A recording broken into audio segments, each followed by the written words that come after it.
Hello friends, welcome back our channel. ഇപ്പൊ ഇന്ന് നമ്മൾ തുടർന്ന് പറഞ്ഞു പോകുന്നത് മാർച്ച് മാസത്തെ തന്നെയാണ്. അറിയാം, നമുക്ക് ലോകപ്രസിദ്ധമായ നമ്മുടെ ഭാരതത്തിന്റെ സംസ്കാരത്തെ കുറിച്ച് വിളിച്ചോതിയ ഒരു മനുഷ്യനാണ് സ്വാമി വിവേകാനന്ദൻ. ഇപ്പോൾ മാർച്ച് മാസത്തിലെ 2ാം ഭാഗത്തിൽ നമുക്ക് പറയാൻ പോകുന്നത് തന്നെ ആ മഹാമനുഷ്യന്റെ ഗുരുവായ ശ്രീരാമകൃഷ്ണ പരമഹംസരുടെ ജയന്തി ആഘോഷമാണ് മാർച്ച് 11-ാം തീയതി. നമുക്ക് നമ്മുടെ ഭാരതത്തിന്റെ സംസ്കാരം ലോകത്തിന് മുമ്പിൽ സഹോദരന്മാർ എന്ന് ഉദ്ബോധിപ്പിച്ചുകൊണ്ട് നമ്മളെ സംസ്കാരത്തെ വളർത്തിക്കൊണ്ടുവന്ന സ്വാമി വിവേകാനന്ദ ഗുരുവായ ശ്രീരാമ പരമഹംസരുടെ ജയന്തി ആഘോഷമാണ്. അടുത്തത് മാർച്ച് 12 അയ്യ വൈകുണ്ഠ സ്വാമിജിയുടെ സമാധി ദിനമാണ്. നമ്മുടെ നവോത്ഥാന കാലഘട്ടത്തിൽ നമുക്ക് എല്ലാവർക്കും അറിയാം, നമ്മുടെ നവോത്ഥാന നായകരിൽ ഒരു വ്യക്തിയാണ് അയ്യ വൈകുണ്ഠ സ്വാമിജി. അദ്ദേഹത്തിന്റെ സമാധി ദിനമാണ് മാർച്ച് 12. അന്ന് മറ്റൊരു ദിനം കൂടിയാണ് മൗറീഷ്യസ് ഡേ ആണ്. മൗറീഷ്യസ് ദിനവും കൂടിയായിട്ടാണ് അന്ന് ആചരിക്കുന്നത്. വൈകുണ്ഠ സ്വാമിജിയുടെ ദിനവും സമാധി ദിനവും മൗറീഷ്യസ് ഡേയുമായിട്ട് മാർച്ച് 12 ആചരിക്കാറുണ്ട്. നമ്മുടെ കേരളത്തിലെ മലയാളത്തിലെ മഹാകവികളിൽ ഒരു വിലപ്പെട്ട ഒരു വ്യക്തിത്വമാണ് മഹാകവി വള്ളത്തോൾ. ആ വള്ളത്തോളിന്റെ ചരമദിനം മാർച്ച് 13-നാണ്.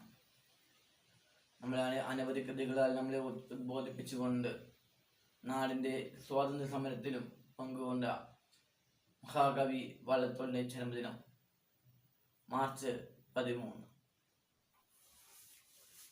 മാർച്ച് 14 നമുക്കെല്ലാം മാത്സിനെ കുറിച്ച് നമ്മൾ 10 വരെ പഠിക്കുന്നുണ്ടാവും. ആ കാലത്ത് നമ്മളൊക്കെ പലരെയും രസിപ്പിച്ചൊരു ഇതുണ്ട്, ഒരു അളവുണ്ട്, പൈ. ആ പൈ ദിനമാണ് മാർച്ച് 14. മാർച്ച് 14 പൈ ദിനം.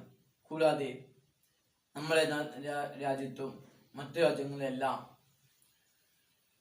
നദികൾ ഒഴുകാറുണ്ട്. ആ നദികളെ ഓർക്കാൻ വേണ്ടിയിട്ടുള്ള ഒരു ദിനം കൂടിയാണ്, നദികൾ ഓർക്കാനുള്ള ദിനം കൂടിയായിട്ടാണ് മാർച്ച് 14 ആചരിക്കാറ്. മാർച്ച് 14 പൈ ദിനവും അതുപോലെ പുഴ ദിനവും അല്ലെങ്കിൽ നദി ദിനവും കൂടിയായിട്ടാണ് ആചരിക്കുന്നത്. മാർച്ച് 15 നമ്മുടെ കഥകളിയുടെയും മറ്റു കലാരൂപങ്ങളുടെ ഒരു സംസ്ഥാനമാണ് നമ്മുടെ കേരളം. ആ കേരളത്തിലെ അതിപ്രാചീനമായ കലാരൂപങ്ങളുടെ ഗുരുകാരനായ ഗുരു ചോമഞ്ചേരിയുടെ ചരമദിനവും മാർച്ച് 15-നാണ്. മാർച്ച് 15-ന് ഒരു ചോമഞ്ചേരിയുടെ ചരമദിനമാണ്. അതുപോലെ തന്നെ നമുക്കറിയാം, നമ്മളെല്ലാം ഉപഭോക്തൃക്കന്മാരാണ്. എല്ലാവരും ഒന്നില്ലെങ്കിൽ ഒരു പേനയെങ്കിലും അറ്റ്ലീസ്റ്റ് വാങ്ങിയവരായി നമ്മളെല്ലാവരും. അങ്ങനെ ഉപഭോക്തൃക്കൾക്ക് വേണ്ടിയുള്ള ഒരു ദിനവും കൂടിയാണ്, ഉപഭോക്തൃ അവകാശ ദിനം കൂടിയായിട്ടാണ് മാർച്ച് 15 ആചരിക്കാറ്. മാർച്ച് 15 ഉപഭോക്തൃ ദിനവും ഗുരു ചോമഞ്ചേരിയുടെ ചരമദിനവും കൂടിയായിട്ടാണ് ആചരിക്കുന്നത്. അതുപോലെ തന്നെ മാർച്ച് 15-ന് മറ്റൊരു ദിനം കൂടിയുണ്ട്. ജീവിതത്തിലെ ഏറ്റവും സുഖകരമായ പണി എന്താണെന്ന് വെച്ചാൽ നിസ്സംശയം എല്ലാവരും പറയും ഉറക്കമാണെന്ന്. എന്നാൽ ആ ഉറക്കത്തിന് വേണ്ടിയിട്ട് ഒരു ദിനവും കൂടിയുണ്ട്. മാർച്ച് 15 ലോക ഉറക്ക ദിനമാണ്. ഉറങ്ങുവാൻ വേണ്ടിയിട്ടൊരു ദിനം. മാർച്ച് 15 ലോക ഉറക്ക ദിനം. മാർച്ച് 16 നമുക്കറിയാം, നാം ജനിച്ച നാൾ മുതൽ നമ്മുടെ ജീവിതത്തിൽ പല നാളുകളിലായിട്ട് നമുക്ക് വാക്സിൻ നൽകാറുണ്ട്. ഇപ്പൊ നമ്മുടെ ഏറ്റവും അവസാനമായി നമ്മൾ കേട്ടിട്ടുണ്ട് വാക്സിൻ കോവിഷീൽഡും ഒക്കെ ആയിരിക്കാം, കൊറോണയ്ക്കെതിരെയുള്ള വാക്സിനാണ്. അപ്പോൾ അതുപോലെ നമ്മുടെ ശരീരങ്ങളിലേക്ക് ഇതാക്കുന്ന വാക്സിനുകളെ ഓർക്കാൻ വേണ്ടി ഒരു ദിനമുണ്ട്. ദേശീയ വാക്സിൻ ഡേ മാർച്ച് 16 ദേശീയ വാക്സിൻ ഡേ ആയിട്ട് ആചരിക്കാറുണ്ട്.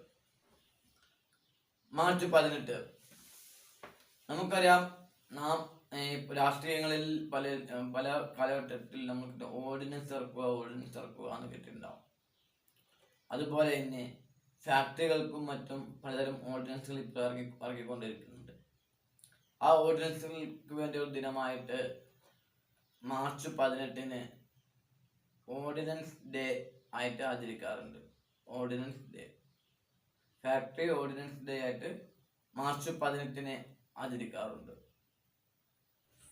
March 19 Nowruz day. Nowruz day എന്നാണ് കണ്ടത്. എനിക്കത് കൃത്യമായിട്ട് ഡീറ്റെയിൽസ് ഒന്നും അറിയില്ല. അറിയുന്ന ജസ്റ്റ് ഒന്ന് ഈ വീഡിയോക്ക് താഴെ കമൻറ്റ് ചെയ്യുക. കൃത്യമായിട്ട് എന്താണ് ഈ നൗറീസ് ഡേ എന്ന് എനിക്കറിയില്ല. അതിനെക്കുറിച്ച് അറിയുന്നവരൊന്ന് കമൻറ്റ് ചെയ്ത് സഹായിക്കുന്ന അഭ്യർത്ഥിക്കുന്നു. മാർച്ച് 20 നമുക്കറിയാം, നമ്മുടെ പ്രകൃതിയിൽ പലതരം ജീവികളുണ്ട്. അപ്പം അവയിൽ വളരെ മനോഹരമായ ഒരു ജീവിയാണ് കുരുവി.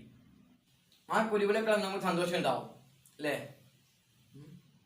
കുരുവികളൊക്കെ നമുക്ക് സന്തോഷം ഉണ്ടാവും. അപ്പോൾ മാർച്ച് 20 ലോക കുരുവി ദിനവും ഇന്റർനാഷണൽ സന്തോഷ ദിനവും കൂടിയായിട്ടാണ്. അന്താരാഷ്ട്ര സന്തോഷ ദിനം മാർച്ച് 20, അതുപോലെ ലോക കുരുവി ദിനവും മാർച്ച് 20 ആണ്. ഇന്റർനാഷണൽ ഹാപ്പി ഡേയും അതുപോലെ തന്നെ ലോക കുരുവി ദിനവും മാർച്ച് 20-നാണ്. അപ്പോൾ ഇന്നത്തെ വീഡിയോ ഇവിടെ എത്തിയിരിക്കുകയാണ്. ചാനൽ ആദ്യമായിട്ട് കാണുന്നവരാണെങ്കിൽ സബ്സ്ക്രൈബ് ചെയ്യാൻ മറക്കരുത്. നിങ്ങളെ വിലയേറിയ മറുപടികൾ കമൻ്റായി ചേർക്കുക. വീഡിയോ ഇഷ്ടപ്പെട്ടാൽ ലൈക്ക് ചെയ്യുക. അതുപോലെ തന്നെ ഇതിൽ തെറ്റുകുറ്റങ്ങളുണ്ടെങ്കിൽ നിങ്ങൾ കമൻ്റായി രേഖപ്പെടുത്തുക. അതുപോലെ തന്നെ ചാനൽ ആദ്യമായിട്ട് കാണുന്നവരാണെങ്കിൽ സബ്സ്ക്രൈബ് ചെയ്യാനും കൂടാതെ ബെല്ലൈക്കൺ നിൽക്കാൻ മറക്കരുത്. നമ്മളിടുന്ന വീഡിയോ നോട്ടിഫിക്കേഷൻ ലഭ്യമാകുന്നതായിരിക്കും. നമ്മളിനി ഇടയ്ക്കിടയ്ക്ക് ഇങ്ങനെയുള്ള എഡ്യൂക്കേഷണൽ വീഡിയോസ് ചെയ്യുന്നതായിരിക്കും. PSC ഓറിയൻറ്റഡ് ആയിട്ട് ചെറിയ വീഡിയോസ് ചെയ്യുന്നതായിരിക്കും. വീഡിയോ ഇഷ്ടപ്പെട്ടാൽ ലൈക്ക് ചെയ്യുക, കമൻറ്റ് ചെയ്യുക, ഷെയർ ചെയ്യുക. അടുത്തൊരു വീഡിയോയിൽ കാണുന്നവർക്ക് എല്ലാവർക്കും ഗുഡ് ബൈ.